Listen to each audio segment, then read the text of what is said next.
Assalamualaikum warahmatullahi wabarakatuh. Perkenalkan, nama saya Binatis Mahibrizi dari kelas 11 MIPA 3. Saya dari kelompok 2 dan kali ini saya akan menyampaikan materi yaitu tentang faktor produksi kewirausahaan. Oke, kita langsung saja ke materinya. Apa sih faktor produksi kewirausahaan itu? Nah, jadi faktor produksi kewirausahaan adalah faktor produksi yang perlu dimiliki oleh seorang wirausahawan dalam menentukan faktor-faktor produksinya. Faktor produksi kewirausahaan juga sangat diperlukan dalam mengendalikan dan mengelola usaha makanan internasional. Dan seorang wirausahawan juga harus memiliki beberapa keahlian. Di antaranya yang pertama adalah keahlian memimpin atau managerial skill. Managerial skill adalah keahlian yang perlu dimiliki oleh seorang wirausahawan dalam memimpin usaha makanan internasional. Dan yang kedua adalah keahlian teknologi atau technological skill. Technological skill adalah keahlian yang bersifat teknis ekonomis yang diperlukan wirausahawan dalam melakukan kegiatan ekonomi, terutama dalam produksi makanan internasional. Dan yang ketiga adalah keahlian organisasi atau organization skill. Organization skill adalah keahlian yang perlu dimiliki oleh seorang wirausahawan untuk mengatur berbagai usaha dalam usaha makanan internasional, baik dari dalam maupun ke luar negeri. Lalu, jiwa kewirausahaan juga bukan merupakan kemampuan yang sudah ada sejak dini atau sejak lahir, yang berarti seorang wirausahawan membutuhkan proses dan waktu agar jiwa kewirausahawannya sungguh-sungguh tertanam dalam dirinya. Dan terdapat beberapa hal yang perlu dilakukan untuk membina kewirausahaan tersebut. Di antaranya yang pertama adalah membuat program kerja atau perencanaan yang jelas dan tepat. Yang kedua adalah mengadakan pengorganisasian atau pengaturan dan pengawasan yang ketat terhadap faktor-faktor produksi. Dan yang ketiga adalah memberikan jaminan kesejahteraan yang memadai terhadap para karyawan agar mereka mampu melaksanakan tugasnya dengan baik. Sekian pemberian materi dari saya. Kurang lebihnya mohon maaf apabila ada salah kata. Selanjutnya akan dilanjutkan oleh teman saya. Wabillahi taufiq wal hidayah. Wassalamualaikum warahmatullahi wabarakatuh. Assalamualaikum warahmatullahi wabarakatuh. Nama saya Elza Helmalia, kelas 11 MIPA 3, absen 6. Di sini saya akan menjelaskan materi tentang perencanaan pemasaran usaha makanan internasional. Hal-hal yang membuka peluang yang sangat besar untuk berwirausaha makanan internasional, yaitu yang pertama, di era globalisasi ini, masyarakat pada umumnya mempunyai pola hidup yang sibuk, sehingga tidak mempunyai banyak waktu untuk menyiapkan makanan. Yang kedua, meningkatnya permintaan untuk makanan baik yang hampir siap maupun yang siap makan. Yang ketiga, rasa keingintahuan yang meningkat terhadap cita rasa baru menawarkan peluang untuk masakan daerah dengan cita rasa internasional. Yang keempat, konsumen di beberapa negara semakin lebih terbuka terhadap masakan internasional. Yang kelima, rasa yang dipadukan dengan masakan daerah semakin populer. Langkah awal sebelum memulai sebuah usaha makanan internasional adalah menentukan segmentasi pasar. Seorang wirausahawan makanan internasional harus pandai-pandai menciptakan inovasi menu makanan dan minuman yang sesuai dengan segmen konsumen yang akan dibidik. Bila kurang jeli dengan minat pasar yang ada, bisa dipastikan produk kuliner yang dijajakan tidak akan berhasil diterima konsumen. Ada dua faktor utama yang bisa dimanfaatkan untuk menentukan segmentasi pasar dalam merencanakan pemasaran makanan internasional, yaitu yang pertama, lokasi usaha, yang kedua, harga jual. Yang pertama, lokasi usaha. Segmentasi pasar bisa dibedakan berdasarkan lokasi usaha tersebut berada. Oleh sebab itu, perhatikan kebutuhan dan minat konsumen di sekitar lokasi usaha agar produk yang ditawarkan sesuai dengan permintaan para konsumen. Sebagai contoh, macam menu yang ditawarkan di kantin sekolah tentu tidak akan sama dengan menu makanan yang berlokasi di daerah perkantoran, seperti pada gambar berikut. Yang kedua, harga jual. Harga jual produk juga menjadi salah satu faktor utama dalam membedakan segmentasi pasar. Sebagai contoh, harga makanan di lokasi pelajar tentu lebih murah dari harga yang ditawarkan untuk karyawan.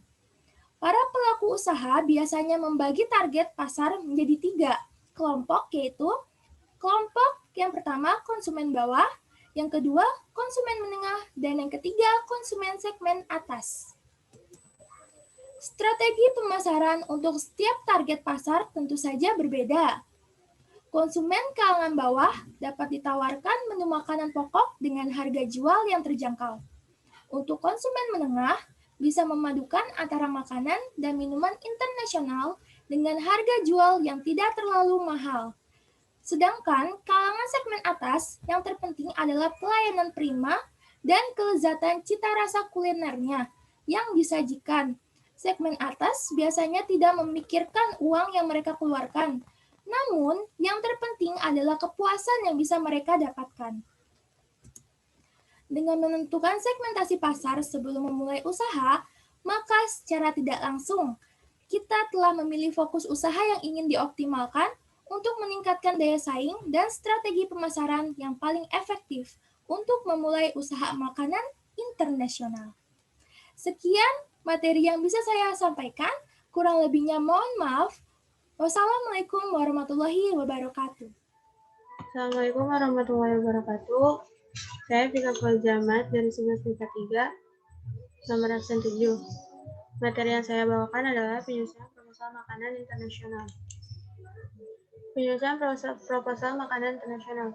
Berwirausaha makanan internasional merupakan salah satu upaya yang dapat dilakukan untuk keluar dari krisis ekonomi tersebut. Banyak jenis makanan internasional yang bisa dibuat dan memiliki daya jual yang cukup tinggi.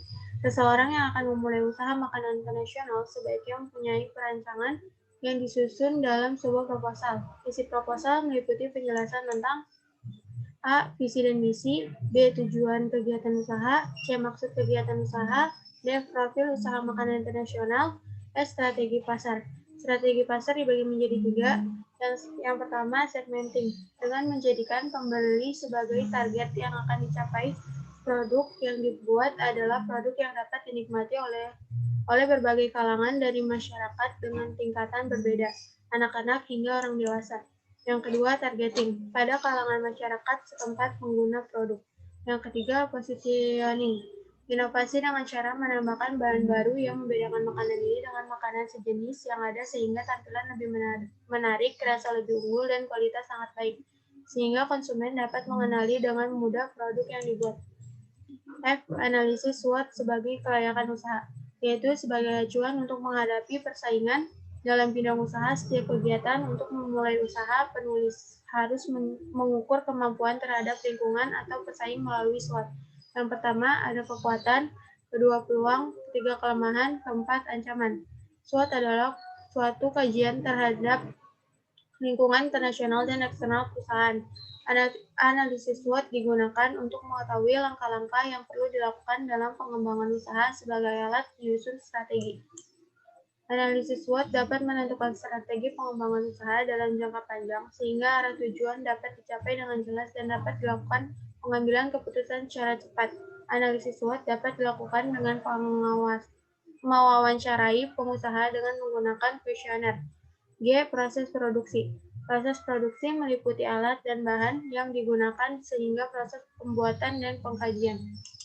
Sekian presentasi dari saya, kurang lebihnya mohon maaf. Wassalamualaikum warahmatullahi wabarakatuh. Terima kasih. Dilanjutkan oleh saya, Fuga Hilal Baihaqi, absen 8.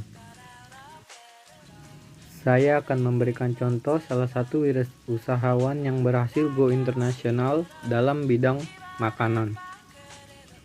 Contohnya adalah Johnny Andrean. Johnny Andrean adalah pendiri perusahaan makanan dengan nama Jayco yang terkemuka di dunia. Awalnya ia adalah penata rambut yang mencoba mendirikan sebuah salon kecil di tahun 1978. Puluhan cabang salon ia miliki, namun di tahun 1998 ditimpa musibah ketika kerusuhan tahun 1998 membuat 9 salonnya dijarah dalam waktu semalam. Namun Johnny Andrean tidak menyerah. Jaringan salon Johnny Andrean terus-menerus tumbuh hingga sampai saat ini berjumlah lebih dari ratusan jaringan bisnis salon Johnny Andrean. Setelah sukses dengan jaringan salonnya, Johnny Andrean kemudian mencoba mengembangkan kemampuan bisnisnya di bidang food and beverage. Di tahun 2003, Johnny Andrean membeli waralaba dari jaringan roti terkenal asal Singapura, yaitu Bread Talk. Hasilnya, bisnis Bread Talk yang dirintis Johnny di Indonesia laris manis. Hingga tahun 2007, ia berhasil membuka 35 jaringan waralaba roti Bread Talk di Indonesia dan terus berkembang sampai saat ini. Setelah melihat sukses dengan Bread Talk, Johnny Andrean kemudian mencoba merintis bisnis food and beverage sendiri, yaitu berbisnis donat. Saat ini banyak orang yang mengira bahwa Jayco merupakan waralaba donat dan kopi yang berasal dari luar negeri. Namun kenyataannya, Jayco didirikan oleh Johnny Andrean pada bulan Juni 2005. Berawal dari hobi, Johnny yang sering traveling ke luar negeri, ia merasa donat yang biasa dijual di mal-mal banyak memiliki kelemahan dan kurang menjaga kualitas. Hingga ia kemudian bermimpi dapat membuat donat yang lembut dan enak di lidah orang Indonesia. Setelah traveling dari Eropa, Asia hingga ke Amerika, Johnny Andrean kemudian membuat pengambil konsep, bentuk dan rasa seperti di toko donat Amerika untuk membuat donat yang menggunakan mesin modern dari adonan hingga selesai. Bahkan bahan-bahan untuk donat Jayco sebagian ia impor langsung seperti coklat dari Belgia, susu dari Selandia Baru, dan biji kopi ia datangkan dari Costa Rica atau Italia. Untuk konsep penyajiannya, ia mempelajarinya dari Eropa, kemudian untuk urusan display ia adopsi dari Jepang, sehingga bisa dikatakan bahwa Jayco merupakan gabungan dari beberapa konsep dari belahan dunia.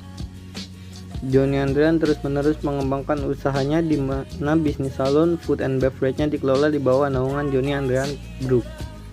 Wajar jika Johnny Andrean disebut sebagai sosok wirausahawan Indonesia yang mampu go internasional.